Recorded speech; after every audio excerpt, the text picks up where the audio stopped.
Praise the lord ક્રિસ્મોલ ભાઈએ તથા બહેનો મે 15મી તારીખ દિવ્ય ધ્યાન સંદેશમાં તમારું સ્વાગત છે. શાસ્ત્રપાઠ સાંભળીએ. યોહાન ગ્રંથ 17મો અધ્યાય 11થી 19મી કલમ સુધી. આ સંદેશ સાંભળવા તમારા સૌ માટે અને તમારા પરિવારજનો માટે વિશે પ્રાર્થના કરું છું કે પ્રભુ સદા તમારી સાથે રહે, તમને સુરક્ષિત રાખે, તમારા દરેક કાર્યમાં સફળતા બક્ષે. પ્રભુ તમને હંમેશા તંદુરસ્ત રાખે. ખ્રિસ્તમાં ભાઈ હતા બહેનો, આજના શુભ સંદેશ એક અદ્ભુત સંદેશ છે. પ્રભુ ઈસુ પિતા પરમેશ્વર પાસે જતા પહેલા આપણા ઉપર કેટલો પ્રેમ રાખે છે, કેટલી ચિંતા કરે છે, કેટલા વિચાર કરે છે એ બતાવે છે. એટલે આપણા માટે પ્રભુ ઈસુ પોતે પ્રાર્થના કરી. પ્રભુ ઈસુ આપણા માટે એટલા માટે પ્રાર્થના કરી જેથી કરી આપણામાં એકતા રહે. જેવી રીતે પિતા પરમેશ્વર, પુત્ર અને પવિત્ર આત્મા ત્રૈક્ય ઈશ્વર એક છે, એવી રીતે આપણે પણ પ્રભુના નામમાં, પ્રભુના સંતાનોમાં એ એકતા રહે. અને સાથે સાથે પ્રભુ એટલા માટે પ્રાર્થના કરે છે, દુષ્ટ આત્માથી પ્રભુ ઈશ્વર આપણે બચાવે એટલા માટે પ્રાર્થના કરે છે.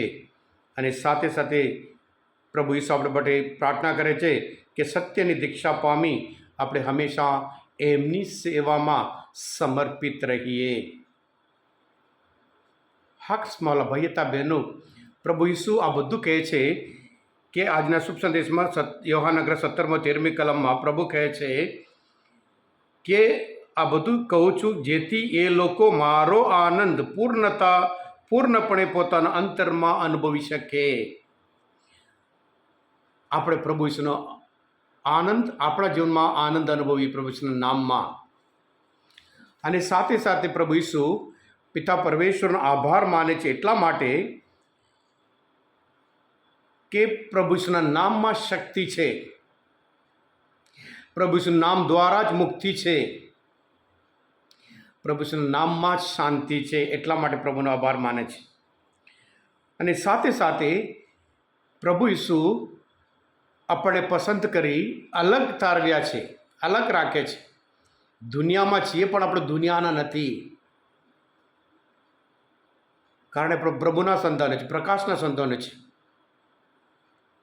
અને સાથે સાથે પ્રભુ એટલા માટે આભાર માને છે જેથી કરી આપણે પવિત્ર આત્માની દીક્ષા પામી હંમેશા ઈશ્વરની સેવામાં સમર્પિત રહીએ. હા ક્રિસ્મોલ ભાઈતા બહેનો, દુષ્ટ આત્મા એ હારી ગયેલો છે. પ્રભુ ઈસુને હાર્યા છે.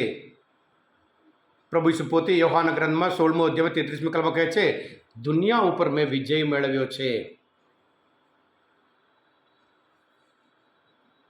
અને સાથે સાથે લુકના ગ્રંથમાં 10મો અધ્યાયમાં 19મી કલમમાં પ્રભુ પોતે કહે છે, અને જુઓ મેં તમને સર્પો, વીંછીઓ અને દુશ્મનોની બધી સત્તાને પગ તળે કચડવાની શક્તિ આપી છે, અને કશાથી તમારો વાળ સુદ્ધા વાંકો નહીં થાય. યોહાન એમના પહેલા પત્રમાં 4થો અધ્યાયમાં 4થી કલમમાં કહે છે કે આપણે કશાથી ડરવાની જરૂર નહીં, કારણ દુશ્મન, શેતાન, દુષ્ટ આત્મા, અશુદ્ધ આત્મા એ બધું હારી ગયેલા છે. પ્રભુ ઈસુએ એને પરાજય કર્યો છે. પ્રભુ યોહાન કહે છે, આપણામાં જે આત્મા છે, જે શક્તિ છે, એ બહારના આત્મા, દુષ્ટ આત્મા કરતાં પણ વધારે શક્તિશાળી છે. એટલે આપણે દુષ્ટ આત્માથી આપણે બિલકુલ ડરવાની જરૂર નહીં. દુષ્ટ આત્મા આપણે આવવા દઈએ આપણા જીવનમાં તો આવી શકે. એ કૂતરો જેવો છે, એ બહાર બસે પણ આપણામાં પ્રવેશ નહીં કરી શકે, કારણ પ્રભુના રક્ત વડે પ્રભુ આપણને દરેકને અભિષેક કર્યા છે.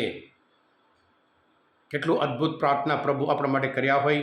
આપણે પણ પ્રભુની અપેક્ષા પ્રમાણે, હંમેશા પ્રભુની આજ્ઞા પ્રમાણે આપણે બધા પ્રકાશના સંતાન આપણે જીવન દ્વારા પ્રભુનો પ્રકાશ ફેલાવીએ. હા ક્રિસ્મોલ ભાઈતા બહેનો, આ સંદેશ, આ મનનચિંતન શાસ્ત્રપાઠ સમજવા માટે, પ્રભુ ઈસુનો પ્રેમ હજુ ઊંડી રીતે ઓળખવા માટે મદદરૂપ થયા હોય, દિવ્ય ધ્યાન સંદેશ તમે પોતે સબસ્ક્રાઈબ કરજો અને બીજા માટે પણ ફોરવર્ડ કરજો, જેથી કરી પ્રભુ ઈસુ આપણા પ્રત્યે કેટલો પ્રેમ રાખે છે, કેટલી ચિંતા કરે છે, કેટલો વિચાર કરે છે, એ બધું એમને પણ ખબર પડે અને તેઓ પણ એમના જીવનમાં પ્રભુનો આનંદ પૂર્ણપણે અનુભવ કરે. Thank you. God bless you all. પ્રભુ ઈસુ, હું તમારામાં વિશ્વાસ રાખું છું.